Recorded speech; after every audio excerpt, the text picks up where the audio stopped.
এখন সন্ধেবেলায় মানুষ চা খায়, ঘর থেকে রান্নাঘরে এসে দেখি এই যে এখন কি করবে তুমি এটা বললে?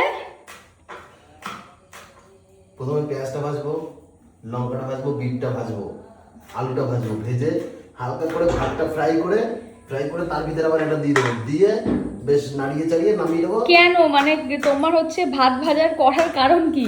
রেসিপি এটা একটা সুন্দর লাগবে খেতে। আরে সন্ধ্যেবেলায় তো চা মুড়ি আরো অন্যান্য জিনিস খায় মানুষ। এটা হচ্ছে ভারী খাবার, ওটা হচ্ছে হালকা খাবার।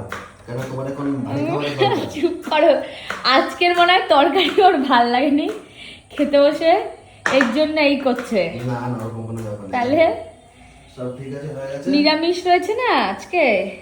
নিরামিষ আমিষ ওটা কোনো ম্যাটার করে না।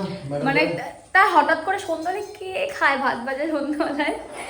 তাও তরকারি টরকারি যা আছে, যা একটুখানি ভাত খেলেও তাও হয়ে যায়, কিন্তু ও এখন ভাত ভাজা করছে কারণ ওর মনে হচ্ছে ভারী খাবার খাবে। আর এইদিকে একজনা শুয়ে রয়েছে। এই পাপা এখানে কেন?